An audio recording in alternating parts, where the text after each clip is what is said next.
Sistema Michoacano de Radio y Televisión presenta.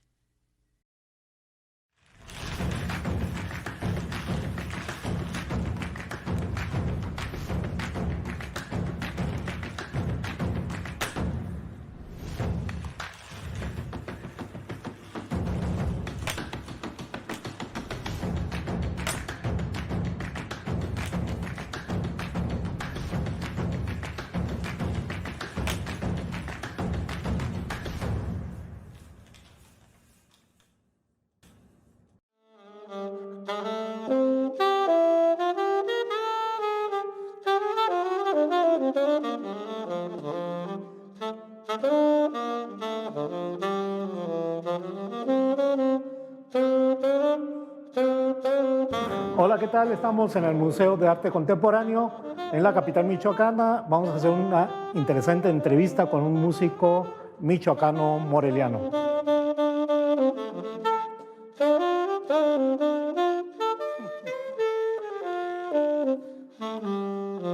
¿Me interrumpo?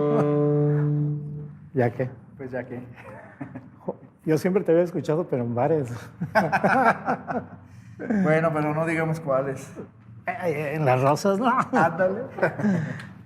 Oye, pero ¿por qué se oye diferente aquí que en un concierto o en los bares? Bueno, porque aquí, por ejemplo, estoy aprovechando el espacio que está increíble y una de las ventajas que tiene el jazz es que puedo inventar lo que quiera en el momento, ¿no? Esa es una de sus magias y por eso me gusta tanto el jazz. Entonces, aprovechando la acústica, aprovechando las imágenes, el lugar y además la resonancia que tiene, me encanta. Además, me gusta mucho cómo resuena el saxofón aquí. Entonces, Pues a mí me gusta oír el jazz, pero con un whisky en la mano. Ah, bueno, eso ya da otras perspectivas de escucha. Oye, hablando de jazz, por ejemplo, ¿por qué uno considera que es elitista la música de jazz? O sea, yo de niño me acordaba que lo oía, pero muy lejano, y pues lo que me ponían en mi papá, de cumbias y Rigo Tobar en aquel tiempo. Ok. Pero el jazz lo veía yo como muy lejano. ¿Por qué? Porque es elitista, ¿no? No creo, porque más bien es que no tenemos la cercanía, valga la redundancia, la cercanía cerca de uno, en el sentido de que no estamos acostumbrados que los medios pongan jazz, y no estamos acostumbrados, como tú dices en tu casa, de alguna manera a tener esa escucha, ¿no? Como también para mucha gente es muy complicado y a lo mejor muy elitista escuchar Beethoven, aunque eso se escucha más, por decirlo de alguna manera, ¿no? Sí, de alguna otra manera. Y también tenemos otro sentido que es la percepción del jazz. Por ejemplo, una de las cosas que la gente celebra mucho cuando está en un bar, ya que tanto te gusta, y el whisky, es, por ejemplo, supongamos que estamos en un bar donde se toca especialmente rock, ¿no?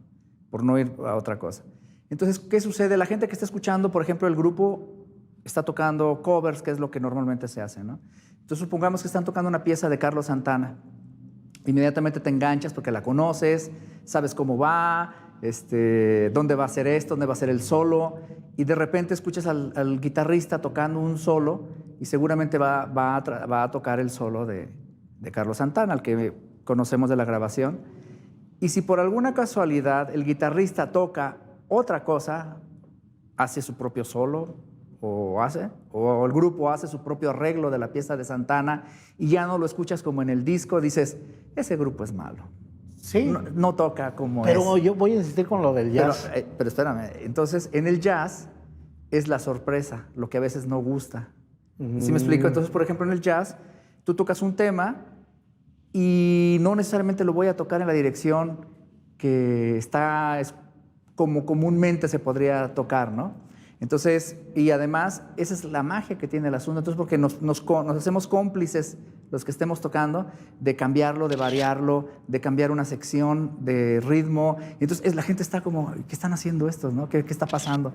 Entonces, es la falta de costumbre a una cosa.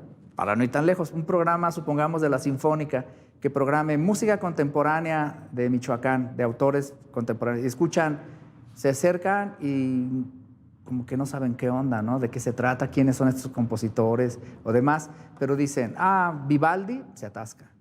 Entonces es más que, Pero a lo ver, siento más por ahí. A ver, para el jazz, para muchos y muchos compañeros de escuela, cuando iba, hace no muchos años, demasiados, pero es como triste, como te llega cierta nostalgia, no la entiendes, pero como que te embarga cierta tristeza, cierta nostalgia, y a veces llega a ser deprimente.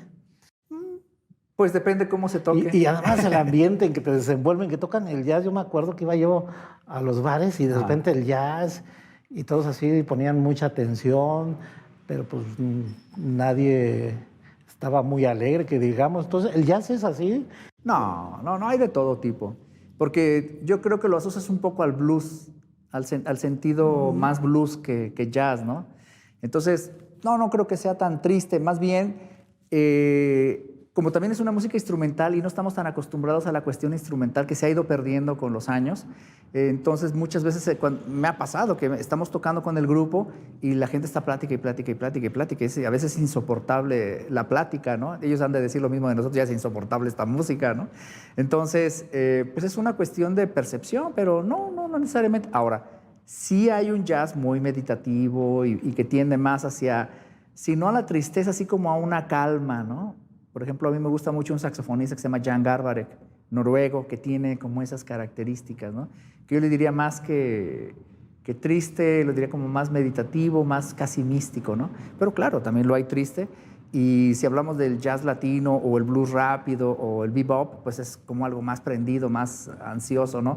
Más urbano. Y también es otra característica. Los niños, ¿por qué no lo traen?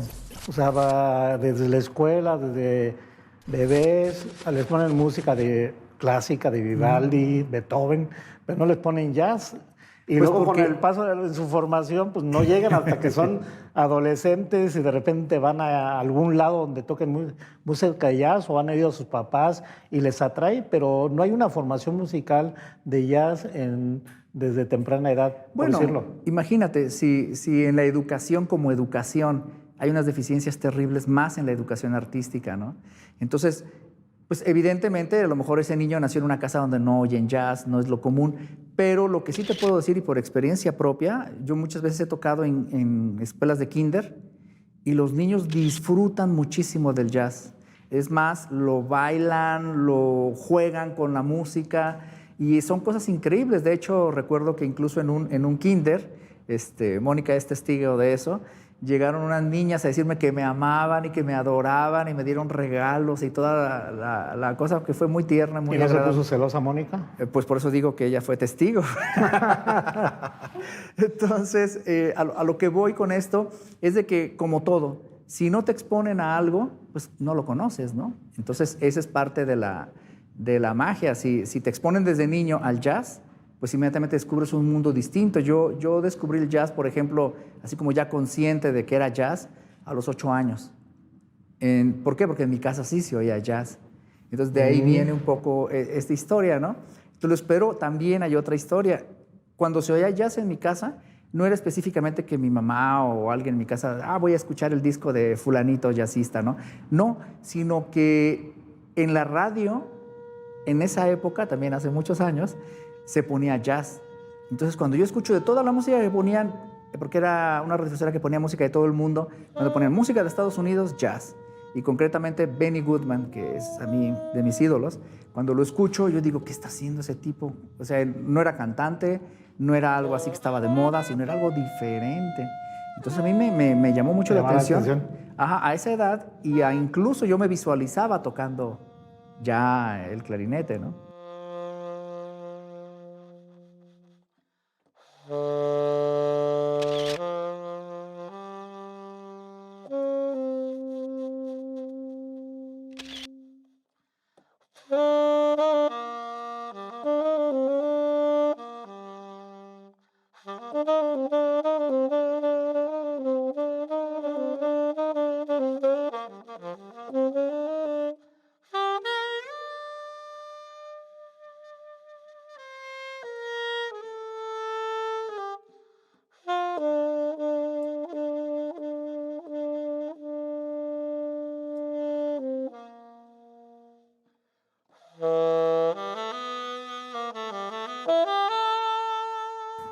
por ejemplo, ¿cómo aprender eso? Porque, no manches, yo de la secundaria la flauta me valía, ¿no? Pero, ¿qué significa tocar jazz en un aparato de esos? ¿Cómo empezaste? ¿Con qué empezaste? Hay una, por ejemplo, si uno sabe de salsa, sabe uno qué piezas están de boga y las escuchas y las identificas. Yo escucho música de jazz y no identifico Nada. Iba a decir ni madres, ni más.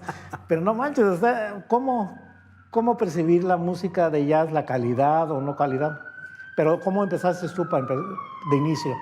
Bueno, como te dije, a los 8 años yo ya quería tocar el clarinete, que es parecido, pero es otro instrumento. Y ya en la adolescencia mi mamá me regaló un disco de Dave Brubeck donde viene Toma 5. Y es cuando escucho el sonido de Paul Desmond fue lo que me convenció a tocar el saxofón, que a mí de principio me pareció un instrumento raro, un tubo extraño con llaves, demasiadas llaves, ¿no? Y así un poco, ¿cómo le hago para tocar esto? Pero una vez que ya lo tuve en las manos y que conocí además otro tipo de sonidos, me capturó inmediatamente, ¿no? Primero, es muy ergonómico, es un instrumento que se inventó en 1840, cuando estaba inicios de la revolución industrial, o bueno, ya estaba en pleno desarrollo, y el instrumento representa eso, muy mecánico, como de mucha tecnología. Como es un instrumento, digamos, nuevo, todavía hasta la fecha sigue teniendo innovaciones. Este modelo tiene, por ejemplo, este tipo de material, el grosor, serie de cosas en las llaves para que proyecte mejor el sonido, etcétera, etcétera. Ahora, ¿cómo tú puedes oír a alguien si toca bien o no? Tu mismo sentido te lo va a decir. Tú inmediatamente reconoces cuando algo está mal tocado, aunque no sepas nada de música. O simplemente decir, esto no, a mí nomás no me es convence. Es como esto. Pudiera ser, sí, lo que claro. te atrae, lo que te emociona, te apasiona, te llama la atención, le ves algo diferente. Así es, y además y te llega, ¿no? Entonces, llega. Además, la música, a diferencia de, por ejemplo, el arte plástico, te llega de manera sensorial. O sea, porque la música no se ve, Sí. se percibe únicamente, ¿no? Entonces, el concepto que los músicos tenemos ya en general es que tú, como la forma en que tú tocas, eres tú. Esto es nada más el vehículo con el cual suenas, pero tu sonido es único. Y es una de las cosas que me gusta mucho del jazz, ¿no? Que es muy personal, muy, muy tuyo. Quien te escucha inmediatamente va a saber, es fulanito, o toca como sutano, o puedes incluso identificar todas las series de influencias, ¿no? Que puedes ver, por ejemplo, en un pintor que se está formando, inmediatamente tú puedes ver por sus trazos, ideas y demás, tiene parecido a fulano, influencia de sutano, ¿no? Y pasa igual con el jazz. Entonces, pero como todo es, me gusta, no me gusta. Ahora, otro principio importante es, como decía Charlie Parker, si no lo vives, no lo tocas. Entonces, pues evidentemente, quieres que toque algo triste, pues debía haber pasado momentos de algo alegre, pues igual, ¿no? Pero a ver, del 1 al 10, ¿cómo te calificas como jazzista? Porque se presume y que eres uno de los mejores jazzistas del país, de México, y el número 1 o el 1,5 en Michoacán. Y has tenido giras en el extranjero. Del 1 al 10, ¿cómo te calificas tú? Para ser honestos, yo me pondría un parámetro pues, muy alto. Yo diría que yo estoy como en un 7, casi rascándole al 8, porque me falta mucho todavía por aprender. Y a pesar de que estoy trabajando mucho en tener mi propia voz, pues todavía siento que me falta. Ahora, por otro lado, no es mi obsesión eso, ¿sí me explico? Sino simplemente es tocar lo que yo quiero, como quiero, con quien quiero y donde quiero. Sí, entonces esa es parte de lo difícil de dedicarse a esto, ¿no? Por eso yo hablo de una vida disfuncional, porque estás aquí mañana y tú quieres ir a tocar a determinado auditorio o con determinado auditorio y te desplazas porque es un deseo tuyo, es el gusto que te das tú y si cobras bien, pues mejor, ¿no? Sí, claro. ¿Cuánto has llegado a cobrar así en un concierto en el extranjero, aparte de los viáticos? Pues depende, ¿eh? Porque No, así que te digas un tope así mayor, que tú digas... ¿Que me han pagado o que se te paga? han pagado, sí. Yo creo que lo que más me han pagado ha sido como unos $4,000 más o menos. ¿Y es bueno eso? Es bueno, bastante bueno. Para la economía local es bastante bueno. ¿Cuál es tu pieza favorita que tocas y te llega más que otras? ¿Nos puedes tocar un pedacito? Sí, claro. Por ¿Cómo ejemplo, se llama y qué es lo que significa? fíjate, voy a tocar una pieza más o menos en un mood tranquilo, así más sensual que otra cosa. Y es una de las piezas que casi siempre que, por ejemplo, empiezo a calentar o demás, casi por lo general la toco. Sí, es de Coltrane, se llama Naima.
¿Y a dónde te transporta eso? Híjole, como la India. Sí. Sí, como eso. Nunca he estado ahí, pero me da esas imágenes. Hay una pregunta. Cuando estás tocando así como ahorita, ¿es como fumar mota? No te sé decir, porque la única vez que lo probé, descubrí que era como yo siempre soy. O sea, no me hizo ningún efecto realmente no te extraño, imaginas, ¿no? Pero eso fue hace muchísimos años. Yo pienso que sí debe ser como algo así, porque te pone como en otro estado, te separas de lo que está en este momento y simplemente el sonido, el instrumento te captura. No, en este momento no, mientras estuve tocando no hay otra cosa más que eso. Y creo que es parte también de la magia del tocar la música. De hecho, el tiempo que uno usa tocando nada tiene que ver con el tiempo de los que están escuchándome, ¿no? Entonces sí es interesante.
Tú en esta cuestión de este tipo de música, de jazz, se permite de todo, ¿no? Hay gente que es muy bohemia, se alcoholiza, hay otra gente que es mujeriego, hay otro que es muy creativo.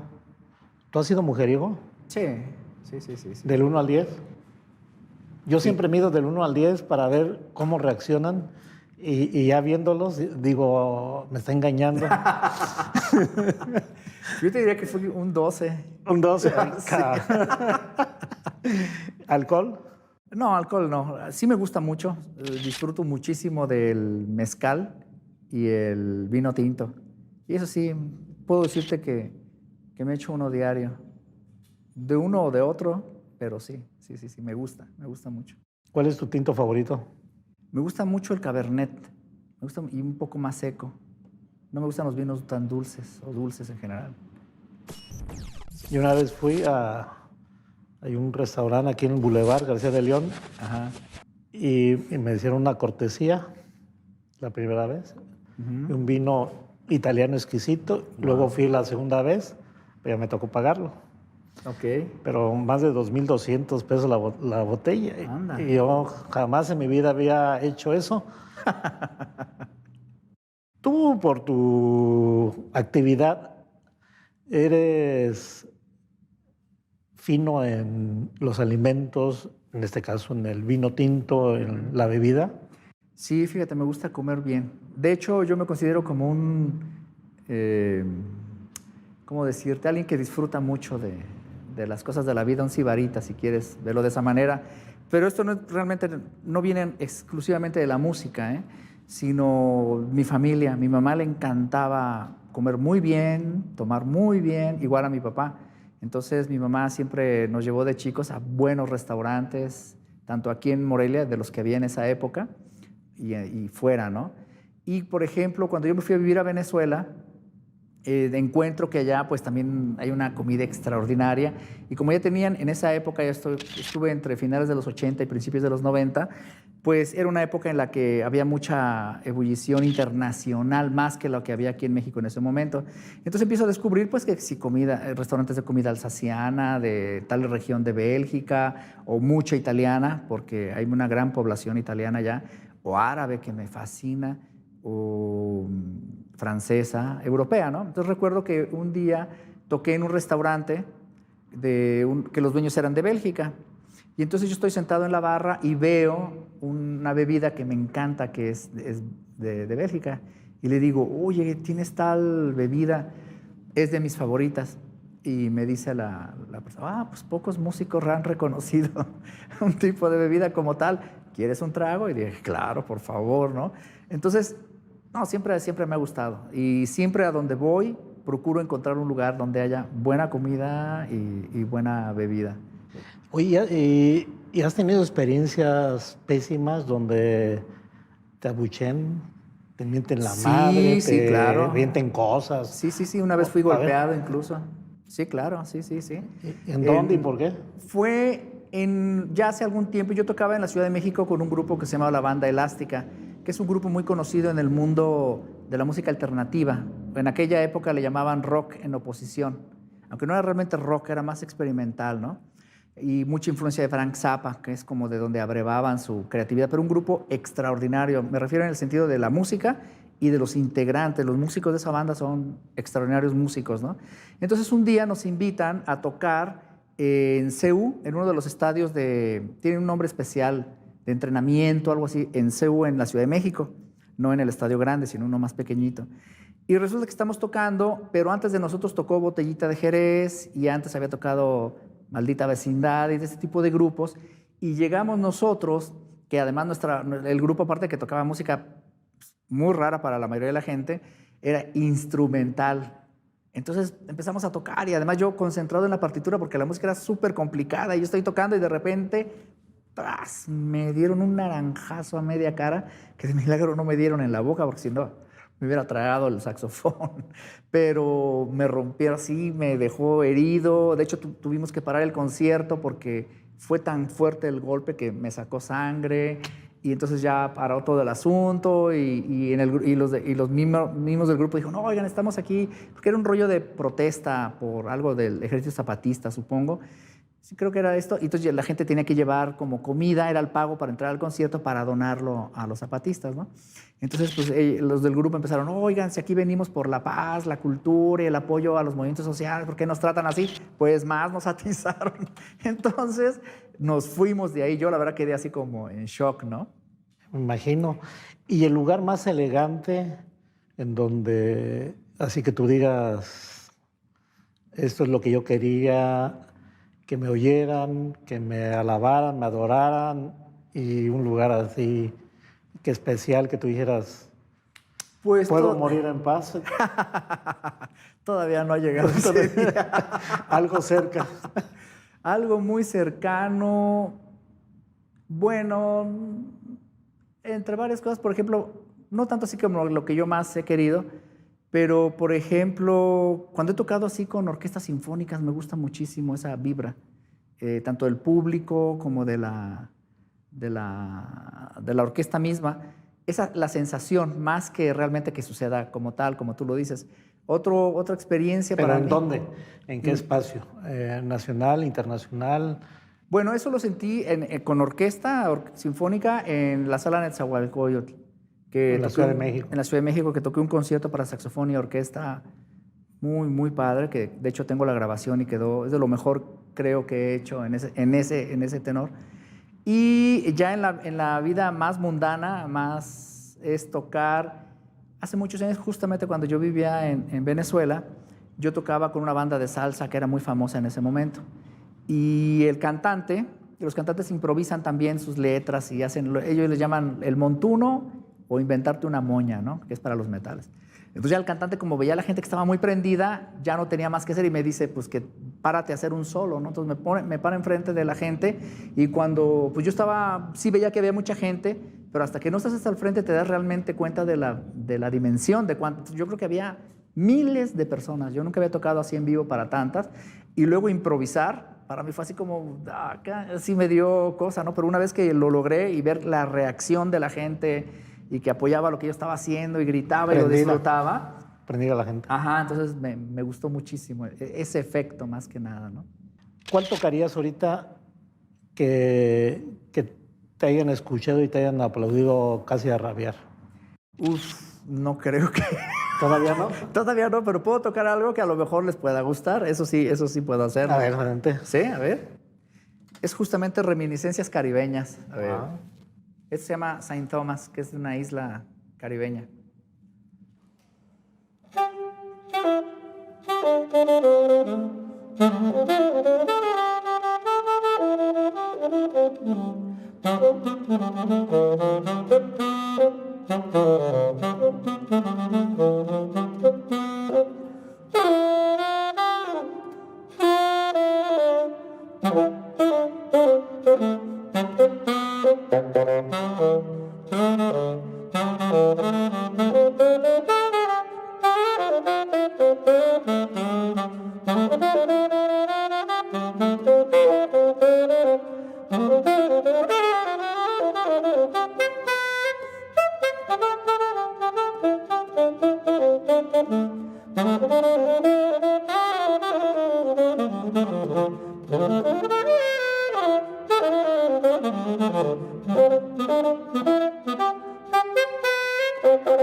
Juan, y a ver, eso hace rato que me dijiste que eras muy mujeriego. ¿Cómo lo haces? Aparte de... ¿Es la música la que les llama la atención a las mujeres? ¿O es el músico en sí, con el instrumento, lo que toca? ¿Te ven cómo? No lo sé, honestamente. Pero lo que Así te puedo como tú dices, lo percibes, ¿no? Bueno, creo que es la música, más que nada. Creo que el estar en un escenario o ver que te estás explayando de una manera abierta, porque es una de las cosas que también tiene esto, que estás tocando tal cual eres, ¿no? Entonces no hay una cortapisa, entonces, o algo que no es. Entonces uno toca así, lo que uno, y la gente lo percibe. Creo que eso es más que nada, porque así que tú digas Adonis o Galán, para nada, ¿no? Pero creo que tiene mucho que ver la música. Y en ese sentido, ¿cuántas piezas musicales has compuesto? ¿Cuántas te han resultado? ¿Y cuántas siguen teniendo todavía resonancia, no solamente nacional, sino internacional? Y como cuáles han sido unas 3 que me digas así de, que te digas, esto es mi tatuaje musical. Ok, fíjate que, bueno, de mis propias piezas, debo confesar que no me gustan tantas. De la música que yo he compuesto no me gustan todas, ¿no? Pero cuando yo toco en vivo, sí recurro a ciertas piezas, pero coincidentemente las piezas que más se escuchan en las redes de streaming y de, pues, esas nuevas aplicaciones donde escuchas música, al final del mes me llega así como un listado de cuál es la pieza que más se escucha, en dónde y demás, y afortunadamente coincide un poco con lo que mi gusto, ¿no? Es una pieza que se llama Así no se avanza, que es un blues en el cual yo experimenté en ciertas cosas, y es una pieza que incluso me gusta mucho tocarla porque es muy prendida A y ver, me ayuda a esto. Unos segundos. Ajá, sería como esto.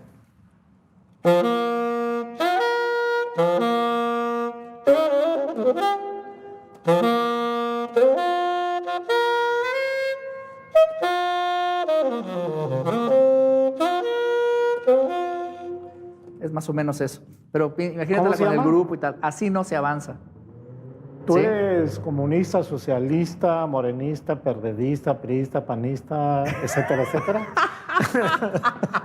Bueno, ahí te va. Digo, por eso con ese tipo de Claro. nombrecito tiene algo que ver desde el punto de vista ideológico. No, sí, definitivamente. Esa pieza se la dediqué a un exgobernador y la toqué delante de él. Y antes le ¿A dije, favor o en contra? en aquel momento no estaba muy conforme con el asunto, ¿no? Ahora lo extraño. Entonces, en ese momento, bueno, pues va dedicada al señor gobernador y así no se avanza, sonó. ¿Quién es? Ah, Juan. por favor, Por favor. a Lázaro Cárdenas. ¿Sí? ¿Quién lo diría, no? ¿Quién lo diría? Sí. Entonces, pues la toco y siempre la he tocado. Y ahora mis tendencias políticas, pues obviamente son de izquierda, ¿no? Simpatizo mucho con la ideología izquierdista. Y esto desde siempre, no es para nada algo que esté ahora, porque mi familia se dedicó a esto y era de tendencia izquierdista. De hecho, mi papá fue uno de los primeros diputados de izquierda que hubo aquí en el Congreso de Michoacán, más o menos en finales de los años 40, principios de los 50, en la legislación, si no mal lo recuerdo, 49, y era del Partido Popular Socialista. Tú no eres militante. No. Eres simpatizante de la izquierda o activista de la izquierda sin ningún partido político. No, soy simpatizante. Soy simpatizante. No milito ni hago nada a favor de ningún partido, ni mucho menos, no. Y esto porque no creo tanto en la cuestión de los partidos, pero es mi posición muy personal, ¿no? Y sí con la izquierda porque me gusta la cuestión social, ¿no? Y además yo estudié la preparatoria ya de manera formal, por decirlo, en el mundo de la preparación en ese sentido, en la Prepa 4 en los años 70, principios de los 80, que era un experimento que tenía la Universidad Michoacana con gente de la izquierda. De hecho, ahí se enseñaba, todo era marxista, economía política. Exactamente.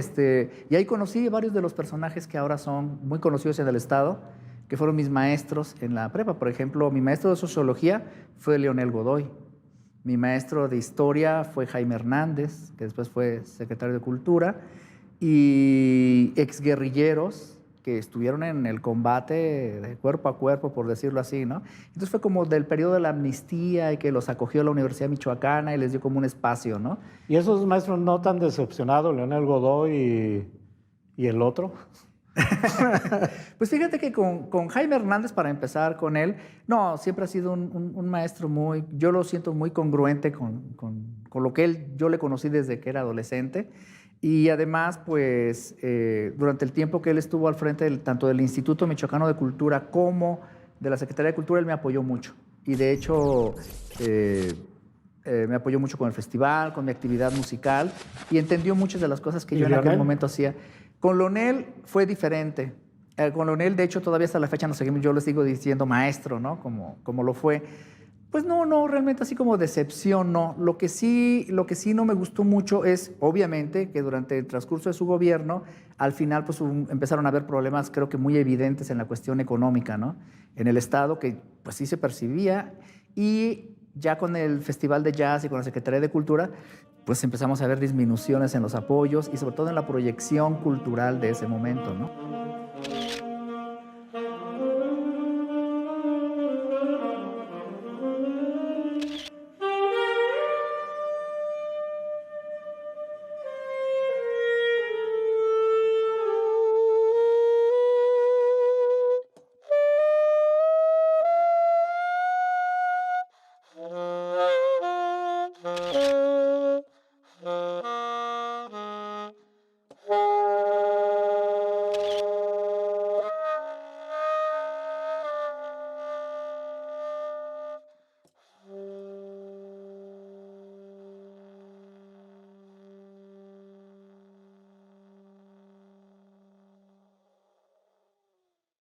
Juan Alzate, ¿cuál va a ser tu legado? Es decir, tocas por tocar, enseñas, dejas algo de tu música o te vale. O sea, te da igual, enseñas de manera altruista, no enseñas, cobras por enseñar, o cómo es, hablando de herencia, de legado, de lo que sabes. Bueno, la vida sin querer me ha llevado por el sendero de la enseñanza. Te lo digo por sin querer porque nunca lo tuve como en perspectiva. Más bien mi rollo era tocar y lo más que pudiera y con todos los músicos que yo pudiera y adquirir mucha experiencia en ese sentido, lo cual hasta cierto punto lo logré y lo he hecho, ¿no? Y viajar, que afortunadamente por la música he viajado muchísimo. Entonces, cuando llega la cuestión de la enseñanza, para mí fue un reto muy interesante porque sí daba clases, cobraba por ellas, pero era como un poco ir al ritmo del alumno, ¿no? Pero ya cuando entré a una institución donde yo tenía que crear la carrera, yo tenía que darle un enfoque, ahora sí, didáctico y planeado y demás, pues ya tuve que modificar muchas de mis ideas en ese sentido. Entonces creo que mi legado va en el sentido de que he creado generaciones de saxofonistas. Ah, ok. Ajá, Entonces sí has estado inmerso. Así es. De hecho, muchos de los saxofonistas jóvenes que suenan ahorita en la ciudad, de los mejores afortunadamente han sido mis alumnos. Ahora lo estoy expandiendo al Bajío, tanto en la Universidad de Querétaro como en la de Guanajuato, y ha sido bien interesante trabajar con eso. Otra, yo hasta cierto punto sí me valía un poco el rollo de qué voy a dejar, ¿no? Aparte de eso de las clases. Pero gracias a Mónica, que tiene otra forma de pensar y ve las cosas de otra manera, empezó a gestar y a crear la idea de hacer como un acervo iconográfico, un acervo de cómo yo he hecho las cosas, entre ellas hacer una recopilación de los discos que he comprado, obviamente los discos que yo he hecho, a más de las partituras que compro, de las partituras que yo he hecho para mi música. Entonces hacer como una compilación para en un futuro crear un fondo donde la gente pueda venir a consultar o donarlo en algún lugar, ¿no? Entonces, pareciera que tú vives un mundo aparte, aspiracionista, fifi. Chairo, no. Pero bueno, a ver, tú has vivido momentos dramáticos así recientes que tú digas ni para comer tengo, o es un decir. Bueno, tanto como para comer, no, pero sí en el rollo de que oye, no tengo dinero para ir mañana a dar clases, por ejemplo, o se descompuso el carro y resulta que son 15,000 pesos que tienes que soltar de un momento, ¿no? No, sí los he tenido, pero afortunadamente nunca han sido situaciones realmente dramáticas, ¿no? Oye, y regresando al tema de la enseñanza, ¿cómo le enseñarías tú jazz a los niños? Y en ese sentido, digo ya para concluir, ¿por qué no? A ver, a mí cuando de niño tocaban algo de Beethoven, pero divertido, pues me acuerdo de Fantasía 2000, pues eso te cambia todo el panorama, ¿no? Claro. Como que entiendes la música clásica o te gusta o es un medio que te lleva. Primero, de los niños, ¿tú qué piensas? ¿Cómo deben formarse en la música de jazz? Y para dar una probadita, terminamos, ya sin despedirnos, despedimos de una vez, con algo famoso de Cricri. Ándale. Eso es un buen reto, ¿eh? A ver, entonces voy a tocar algo de Cricri, pero yo le voy a echar de mi cosecha. ¿Te parece? Aunque no me parezca, tú tienes el saxofón. Bueno, entonces déjame. Ese sí lo tengo que leer. Porque si no. ¿A poco es muy difícil? ¿Tú cómo ves estos signos? Pues como que me los traduces, ¿no? Bueno, escucha la traducción. Sale. Y a ver si la audiencia lo reconoce. ¿Sale? Veamos.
Me le quedo viendo como si supiera leer eso. Gracias, Juan. Gracias a ti. Muchas gracias.